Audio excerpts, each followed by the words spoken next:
দীর্ঘ 16 বছর পর 2015 সালের 25 অক্টোবর ইতালি বিএনপির কাউন্সিল অনুষ্ঠিত হলেও জাতীয়তাবাদী ইতালি শাখার এ বছরটি পার হয়েছে গ্রুপিং, লবিং ও সংঘর্ষের মধ্যে দিয়ে।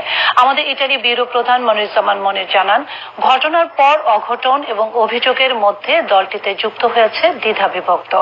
ইতালি বিএনপির গণতন্ত্রের বিজয় হলেও শেষ পর্যন্ত স্বাধীনতার স্বাদ পায়নি শীর্ষ নেতা থেকে শুরু করে সাধারণ কর্মীরা।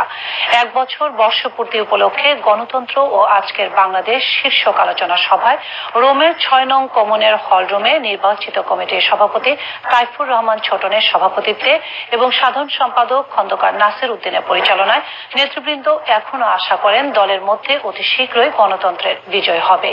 এই সময় বক্তারা বলেন, একটি গণতন্ত্রমুখী রাজনৈতিক দলের আন্তর্জাতিক সম্পাদক মাহিদুর রহমান একটি নির্বাচিত কমিটিকে অব্যাহতি দিয়ে পরাজিত প্রার্থীদের দায়িত্ব দিয়ে জিয়াউর রহমানের আদর্শকে বিসর্জন দেওয়া হয়েছে।